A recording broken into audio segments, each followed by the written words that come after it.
Hey, welcome to another Storyworks Roundtable. I'm Alida with Matt and Kathryn, and today we've got a very special guest, Daria Brennan. Daria is a graphic and web designer who does book covers. I happen to know she's an awesome designer because she's my designer. She's done 4 covers and a logo for me.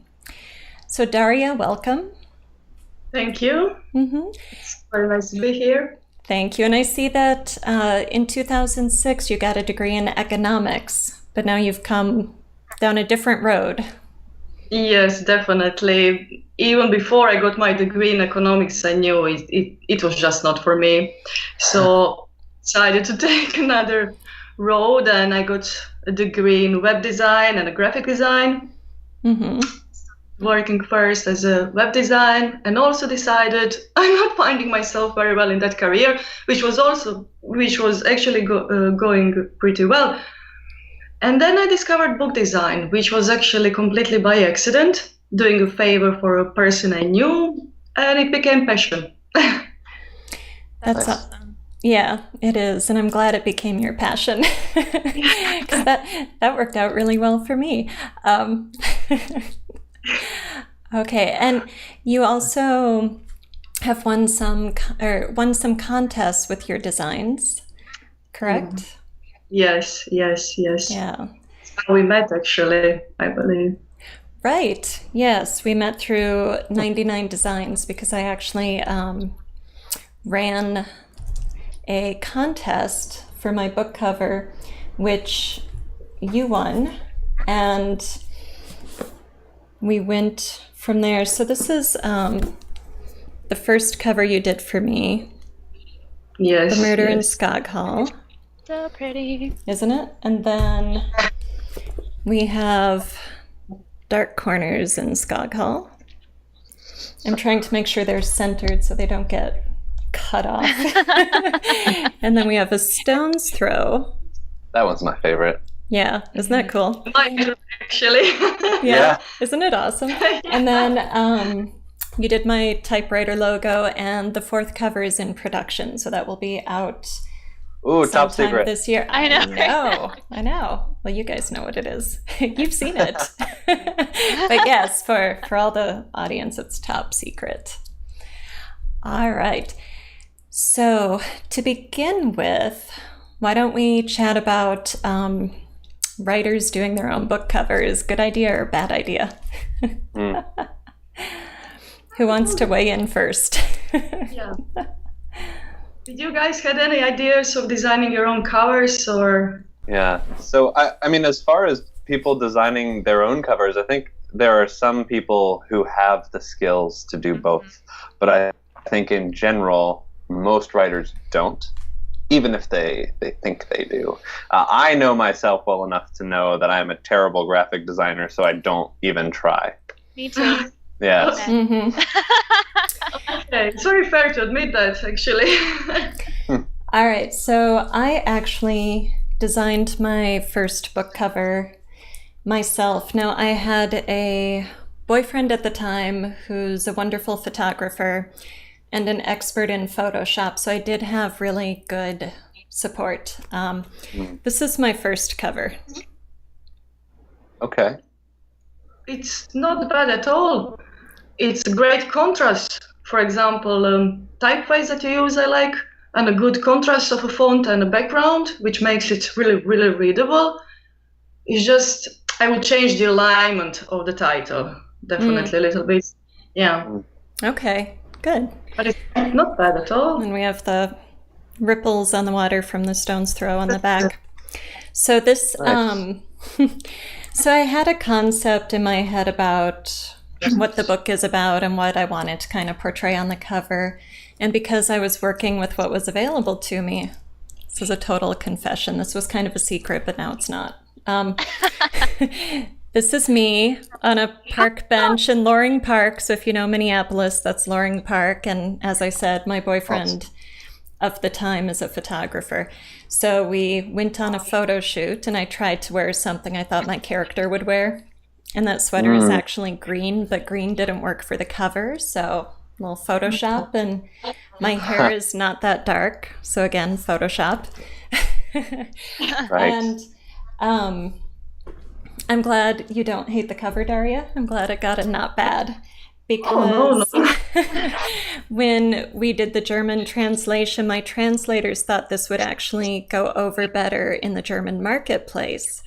So that's interesting. This is the current cover in Germany, and they did like an online reading group, and one of the comments was, "Who did her cover? It's so pretty." So, you know, you have to know your marketplace as well as design and aesthetics and, you know, your book's content. So, but do as I say, not as I do, right? And, you know, obviously I did change the cover because although this is part of my journey as an author and I like it and I'm proud of it, it wasn't everything it could be. And I feel like this just takes the book's image up quite a few notches. So, I don't know. Do you guys want to comment on that? I'm totally open to you using me as an example. The only thing is that strikes me is that the difference between markets, that the German translators thought that the photo would work better than the illustrated version. I never really think about that. So Daria, do you design with like the American market in mind, or do you pick, like, how do you do that? Well, I definitely design mostly for American market. I did few book covers for Spanish market. It was completely different. I don't have them to show now, but the colors are very different. They have to pop up in almost awkward way, but it works kind of. It really works, but definitely different market. Your cover that I made for American market was definitely what I understood from your description. It was like combination of art and almost like poetry, or that's what I understood, and that's what I tried to create on the cover.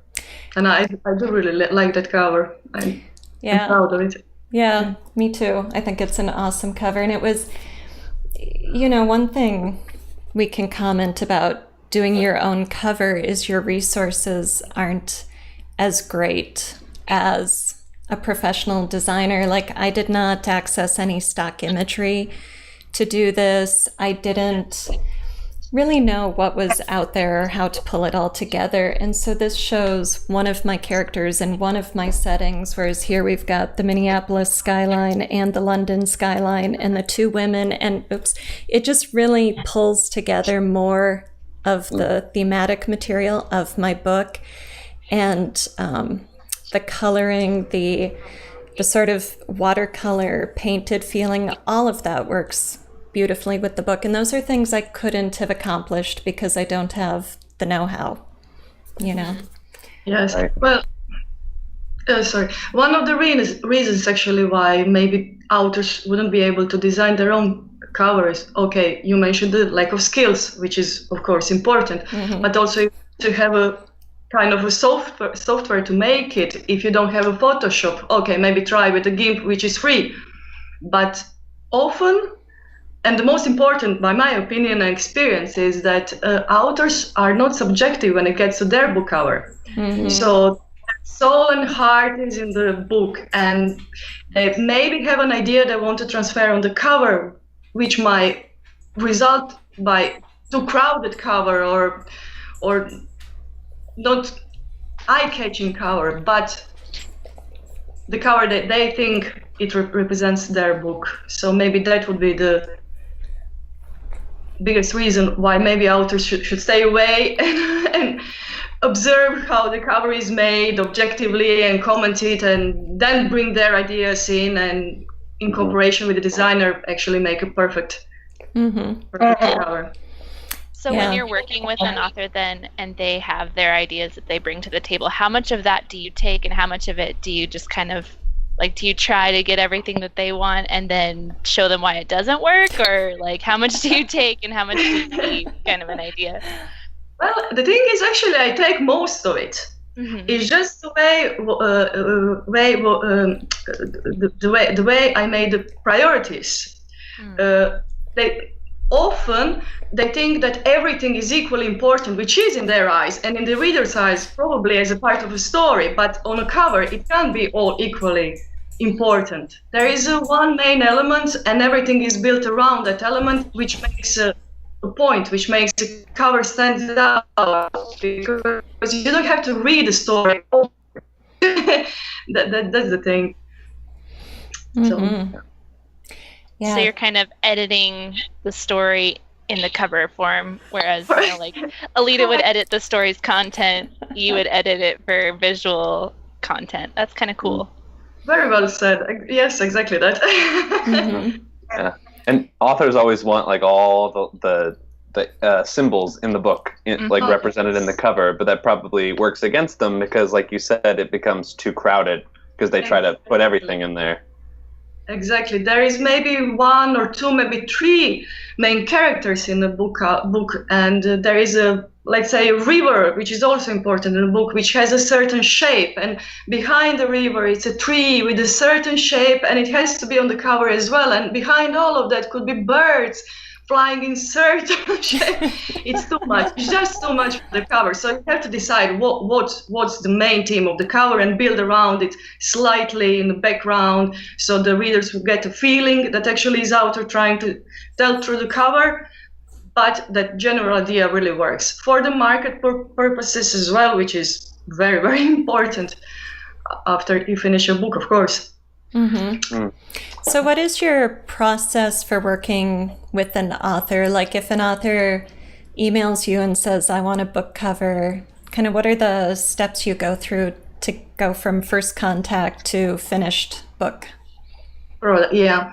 Well, firstly, I ask for as much as details they can provide me. That could be a blurb or description of a book, or anything they think I should know about the book, some main part, something that would make me understand the feeling and the mood of the book.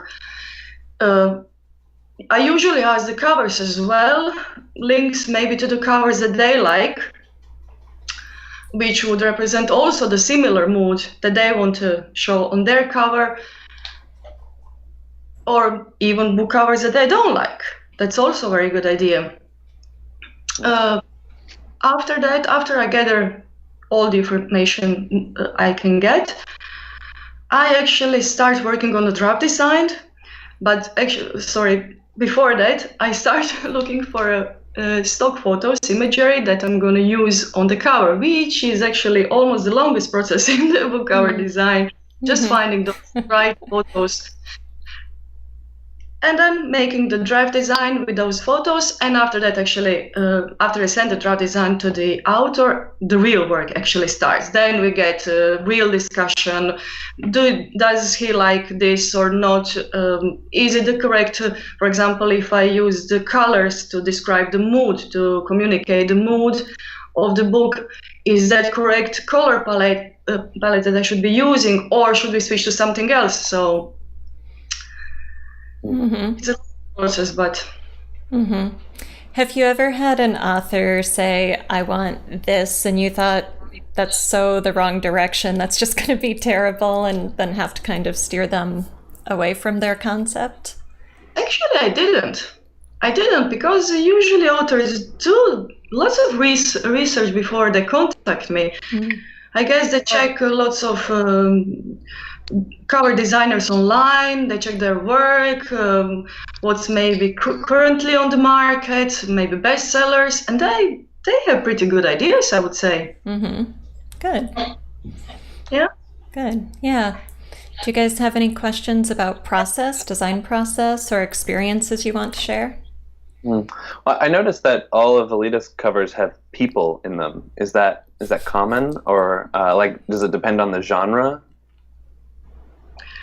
Well, in my experience, definitely depends on the author wishes, but I do believe actually in a certain genre, showcase of people is different. I don't know if you noticed that. For example, in a mystery, you would mostly see the silhouette of a person, not the faces, not the clothes, It's mostly silhouette to add the mystery feeling. In a romance, you will see more body parts to show, for example, the passion between the characters. Or so, yeah, it is very common, and it definitely helps to describe the genre of the cover. Definitely. Yeah. Mm-hmm. Well, I heard once that having a person on the cover helps you sell more because the prospective buyer will identify with the person. Would you agree with that, Daria? I would definitely. Mm-hmm. I have many authors that want, for example, a face on a cover, but then we have to carefully choose that face.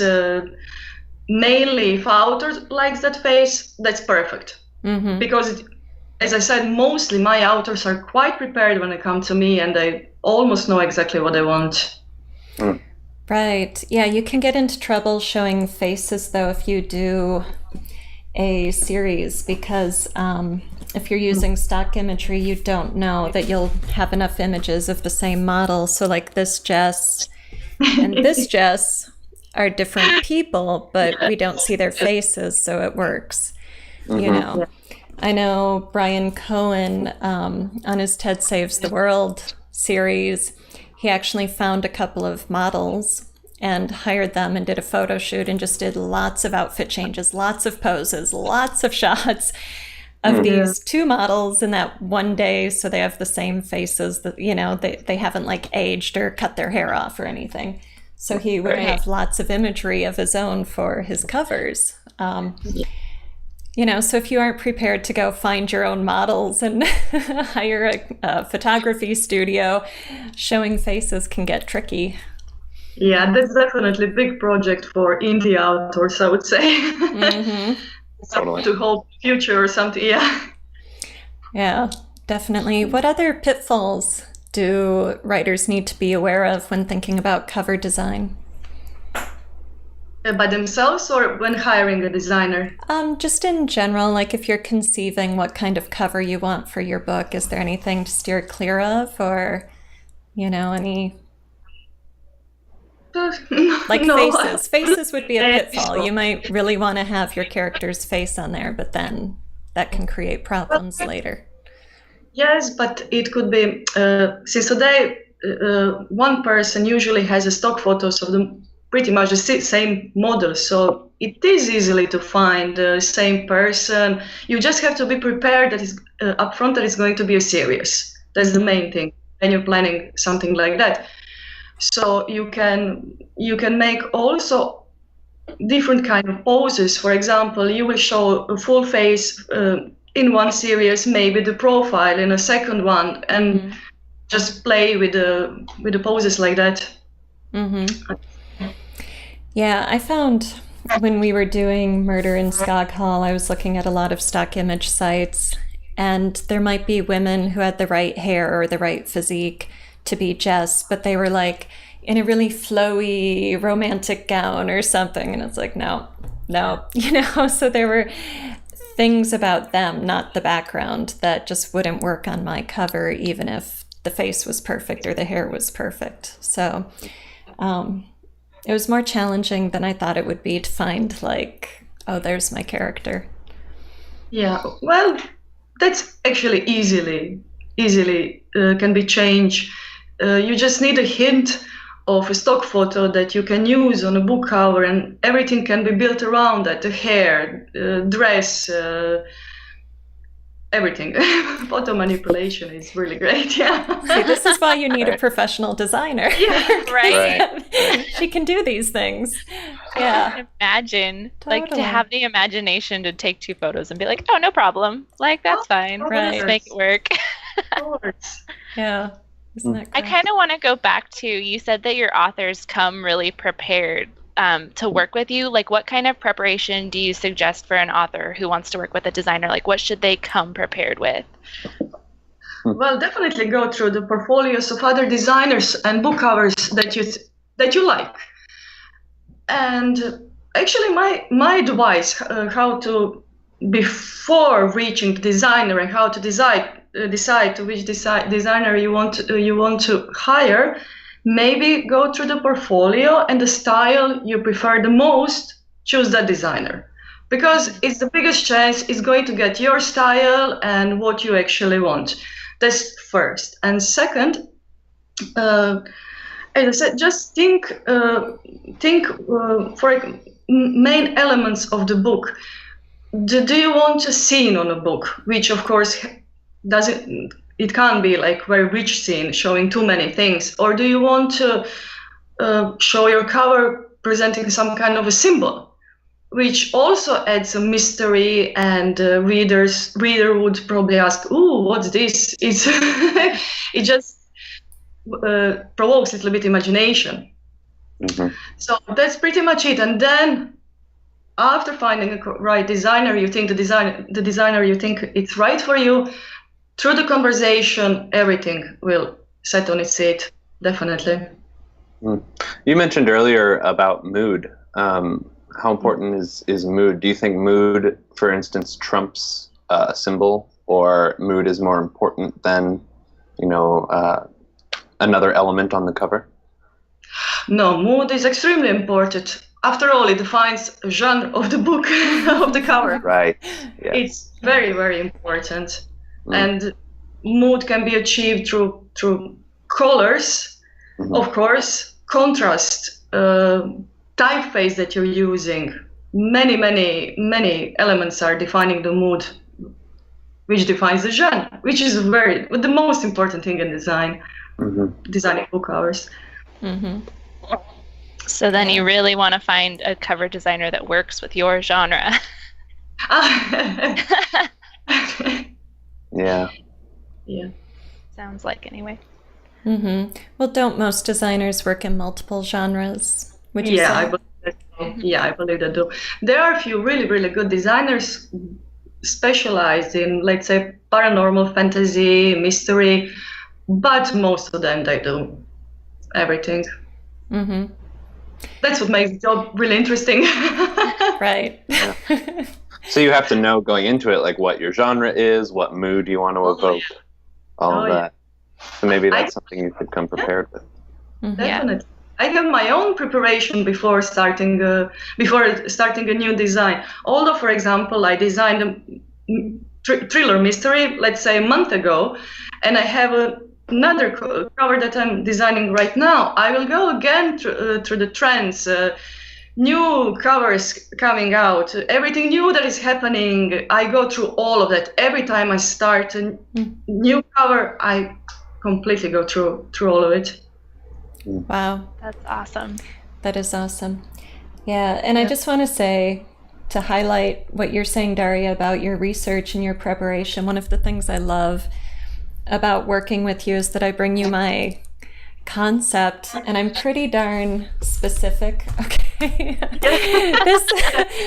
this house, the house in the Murder in Skog Hall, well, in all of the books, because it's just his house, I found floor plans for a 1921 Sears Roebuck mail order house. So people would go to the Sears Roebuck catalog, pick their house. The floor plans are in the catalog, miniature ones, and then they would have to take their car or their horse-drawn wagon or whatever to the train depot, because these giant pallets of building materials would be dropped off at the train station, and then they'd take it back to their land and build their house. And so I'm like, okay, Daria, I need this house. And we could not find a picture of this house in stock photos. We were both going through so many websites, and I'm like, it's this house. It must. And finally, I don't know, I might have come across it and sent it to you, and then you got it or whatever, but it was like, there it was after just days and days of searching. And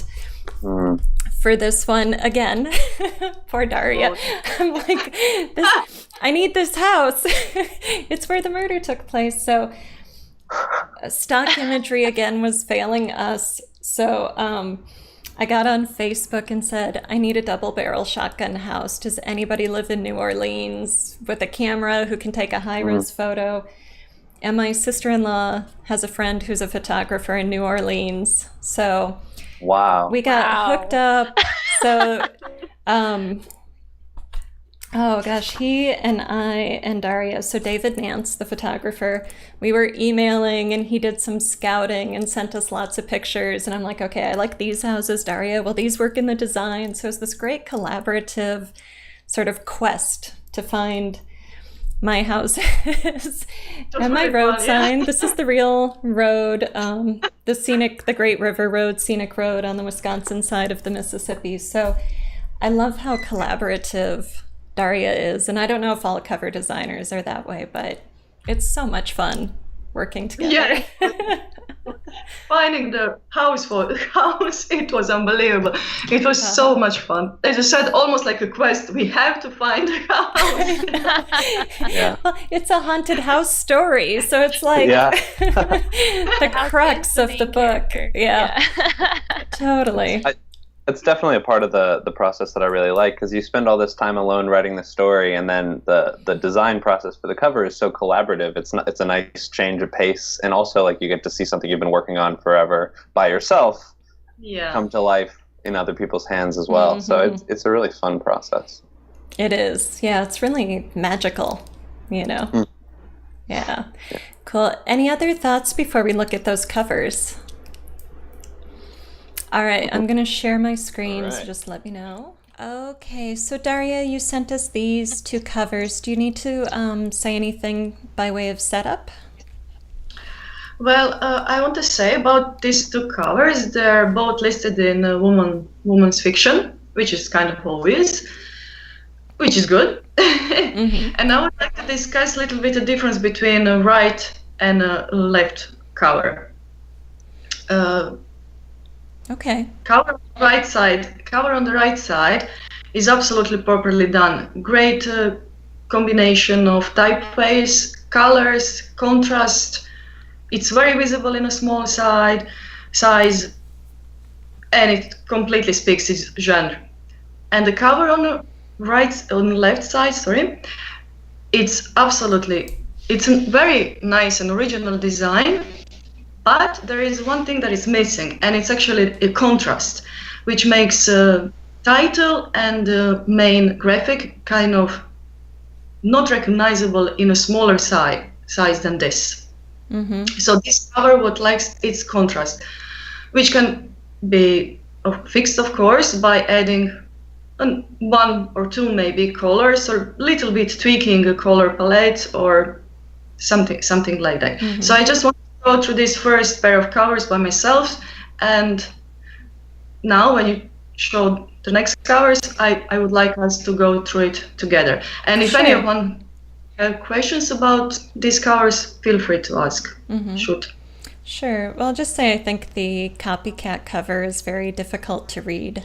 The cursive font against that striped background, and then the floral pattern on the gold stripes kind of sucks the font into the pattern too.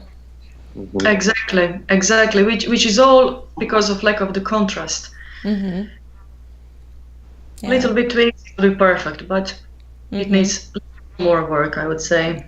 Definitely. But a great idea, definitely. Great covers for a woman fiction, definitely. Mm-hmm. I like that we get to see these side by side too, because they both have that white silhouetting.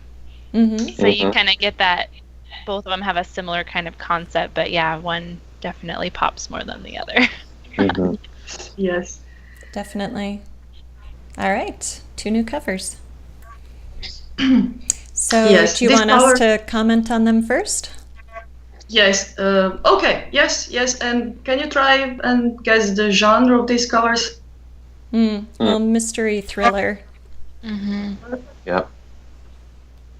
Yeah. Yes. Yeah, so the one on the left, the gold medal is obliterating the author's name and the subtitle. It seems kind of ridiculous to cover up your text. Does that say it's a gold cover contest too? Yeah. Sorry. Yeah, it says book cover contest gold, and it's hard to read the words on the medal. So if you're, it's like they blew it up so big that it lost its sharpness. Well, the whole cover isn't very sharp. Everything's really hard to see in that. Mm-hmm. Okay, it could be low resolution that we're looking at right now. So that's true. The sharpness, yeah. But it's true, unfortunately, priority on this cover is kind of mixed up because the title, author's name, and subtitles should be the most visible thing in a foreground. Instead, we have this golden label, which is also kind of distorted, I think, kind of hides most of the cover, which is not good. Definitely not good. Yeah, and the font for Dead End is really boring to me. It just looks, I'm not sure what font that is, but it doesn't interest me visually. You know, it's very flat and you've got that mixed symbol thing that we were talking about earlier with that red hand in the middle of the forest. You don't really, like, they aren't cohesive. You don't know which one's more important. Exactly. Great, excellent. And definitely, title should have more contrast compared to the background. For example, on the right cover, on the cover on the right side, the title is big and prominent, and it has this color. It's speaking for itself. It's definitely good cover. I like the person in the trees on the Dark Season cover that raises questions right away. You know, who is that? Is he coming or going? What's in the light behind him? And exactly. You know, the Dead End book is missing that. You get the tunnel effect with the trees, but there's no sense of mystery that you get with the figure in Dark Season. Definitely. It's absolutely very simple but very effective and really good cover. With, we can say, similar elements. With the black and white photos that try to achieve that mystery feeling. One is complete success. The other one needs a little bit more work, definitely. Yeah. Any other comments on these two covers? All right, so let's move on. Okay. Matt, do you want to comment first? Oh, these ones are harder to comment on because at first blush they both look pretty decent and pretty similar. But the one on the left, it's funny, all the ones we don't like are on the left. The one on the left, the gold font kind of blends into the gold background. It's hard to read. That's it. That's the only thing. The both have such a strong and powerful image. They're really strong covers. I really like both of them. But the cover on the left, just slightly, the title blends into the background, and it's hard to read in a small size. That's the only. Right. I mean, I think it's even challenging to read at this size. But if you're looking at thumbnails on Amazon, I mean, how could you read that? You know, it really disappears. And how important is it for the author's name to be legible at thumbnail size? Yes. I mean, is it so? Like when Alida like shrunk them down, the one on the left I could barely read the author's name, and the one on the right was pretty clear. But does that matter? Well, it does matter. There is actually lots of authors that are insisting on writing their name much smaller than it should be. I really don't. And always the designers are respecting that decision of theirs. I don't know if that would be the shyness. Maybe they don't want to put their name to be very visible. I really don't know what the reason of that. But definitely the author's name should be much bigger than it is on the cover left side. That one on the left, it almost looks like the author's name was an afterthought, you know, because like the character takes up so much of the frame that the author's name is just like tiny up at the top. Yes, that's correct. But at this size of the girl and size of the author's name, it fits perfectly. It's fine. But if the author's name is bigger, then the girl should be moved a little bit towards down. Yeah, definitely. Totally. Yeah. Interesting. I think as an author, you definitely want name recognition because so many people are writing series and someone might remember your name before they know the name of the next book that you want them to be looking for, you know? Right. Yeah. Yes. All right, so here's the next set. Ooh. That spider's creepy. I know, isn't that gross? That totally like freaks me out. So, okay, I actually like the cover on the left better, even though I think the font and the text is all wrong. I really like the wing and the birds. It's much more appealing to me, whereas the spider repulses me. So I want to turn away from the Demon's Grave cover, whereas I'm drawn to Forget Tomorrow, even though I know the font and the text is all wrong. What do you guys think? I really love that wing as well. I think the graphic of it is awesome, but yeah, the composition of the text to the graphic is really hard. I can't even read that sentence at the bottom, and it's way up. It's a very traditional publishing thing where they insist on putting a blurb on the cover, even though you can barely read it when you fit the whole blurb on there. Yeah, but that's kind of okay if you can't read it, because it really can't fit on the front cover. That's true. Totally. But you were actually all right about these covers, although you have things you like and dislike, which is of course your personal taste. I like.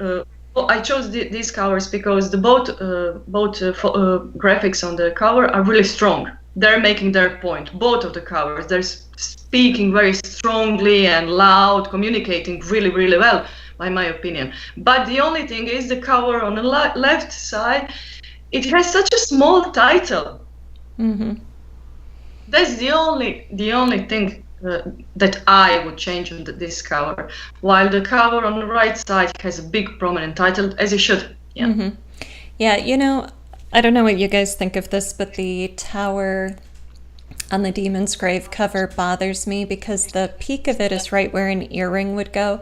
So to me, it looks like it's attached to her head instead of being either foreground or background. It looks like some ginormous earring. Yeah, there's like 4 or 5 different things going on there on the right that I didn't even notice at first glance. Yeah, really there's the lightning and the leaf veins and the tower and the spider and it's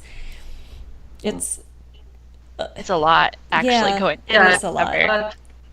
No, not that much. It definitely adds to the atmosphere. Yeah, it adds to the atmosphere. It's not very big and prominent as a face of a girl, and that spider, which is obviously important for the story, or it wouldn't be there, I would say.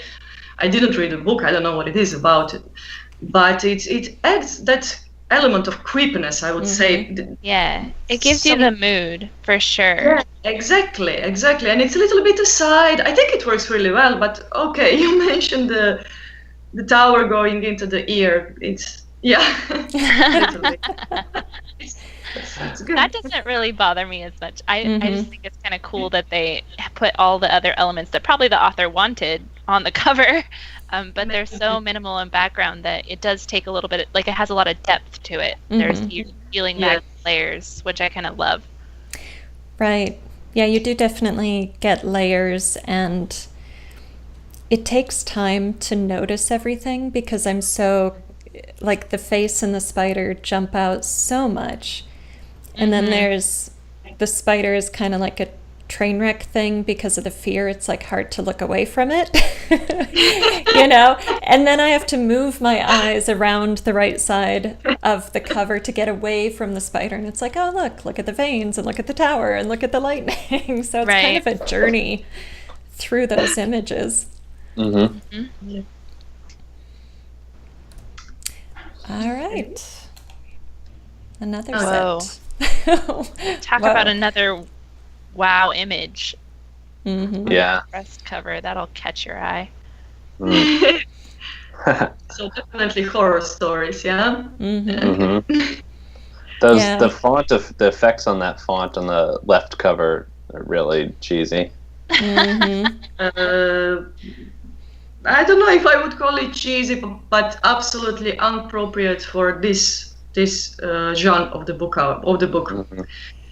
It doesn't say anything much about the book. If we don't see that creature behind in the background, that creepiness, the font is quite poor, I would say. And although they try to do, I don't know, do something with this I'm sorry, it is just over. It is just overdone and very, very, very hard to read. Yes. And the cover on the right side I chose because it was designed by the author. The author. Yes. Really? Wow. Exactly. Yes. That's amazing. Because, there's covers are same genre. They share similar colors, and one is done by designer, and the other one is done by the author. Mm-hmm. Wow. Well, yes. Christopher Roos obviously knows how to. Yes. Do some graphics work. Yeah. Yes, and that answers also your question: should authors design the covers? Well, some do. Yeah. And they should, right? Right. Yes. If you can do it well, you can do it. Yeah. Absolutely. Yeah, I really like that cover. It's so intriguing to see the person in the mask. And that, I think those are plague masks. Doctors during the medieval plagues would wear these masks to sort of ward off the plague, the kind of evil spirits of the plague. And I don't know if it was supposed to have any sort of respiratory effect, but it looks like a crow's beak. It does. Yeah.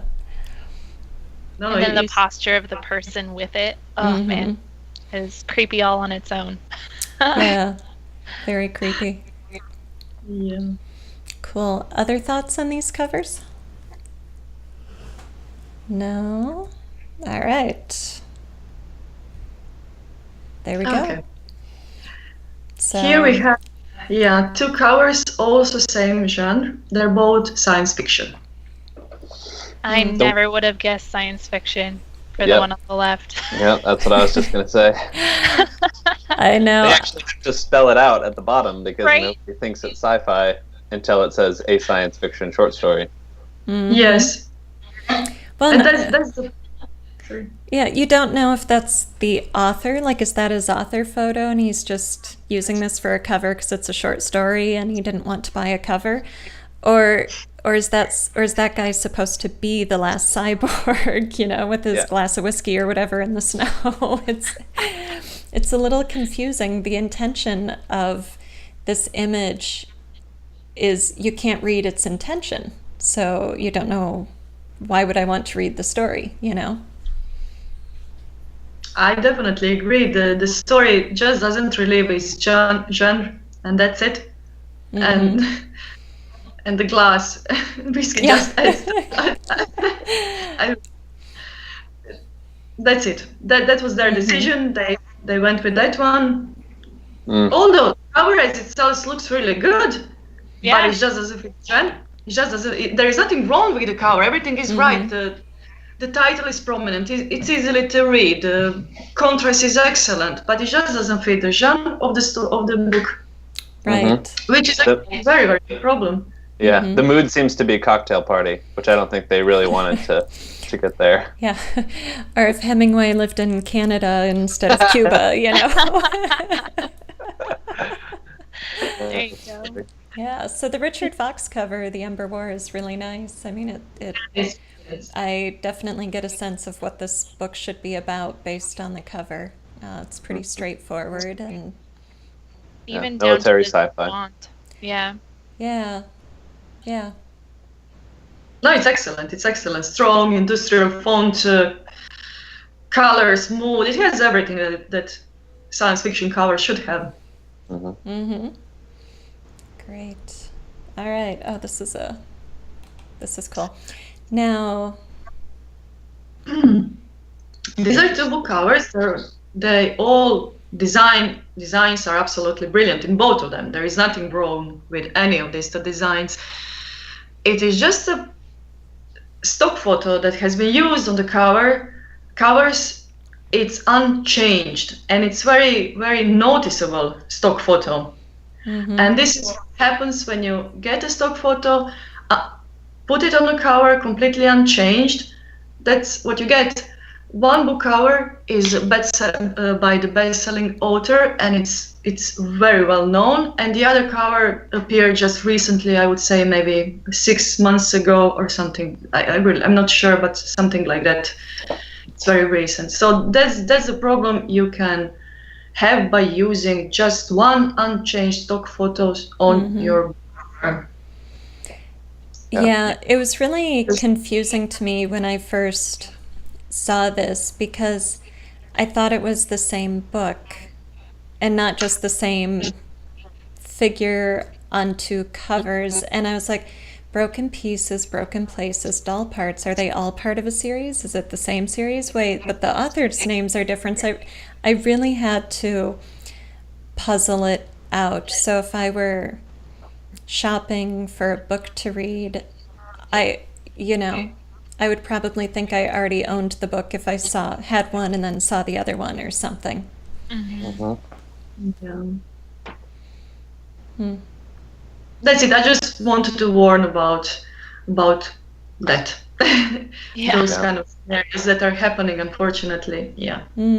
So people are using stock images, but then not actually customizing them.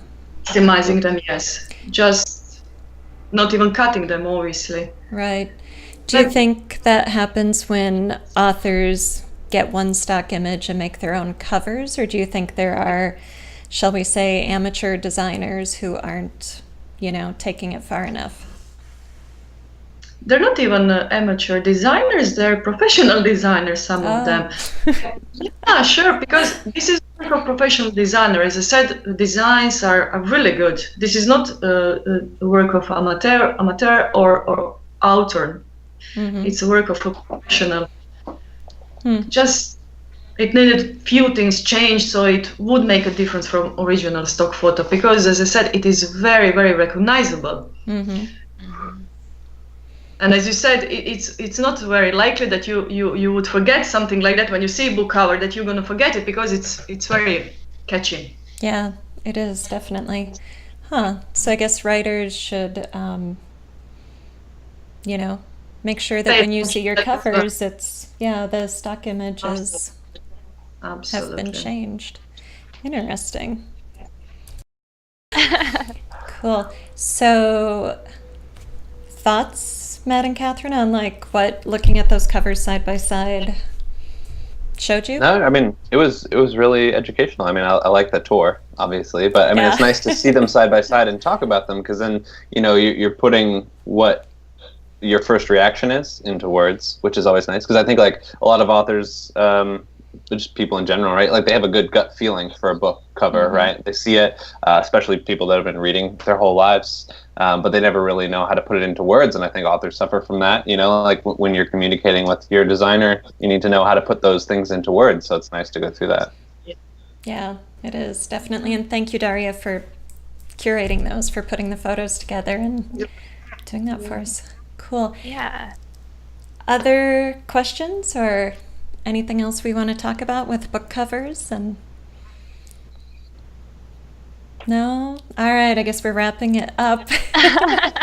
So, I just want to say, Daria Brennan, you live in Croatia, which is a fun fact. You're the only person I know in Croatia, so there you go. And your website is beegraphica.com, and we'll be sure to put a link in our notes, but that's B like a bumblebee, BEE, graphica.com. Cool. Well, thank you so much for joining us today and talking book covers with us. This was a ton of fun. Thank you for inviting me. It was certainly fun, yes. Good. Excellent. All right. Well, for Matt, Kathryn, and I, this is the Storyworks Roundtable. Thank you so much for watching.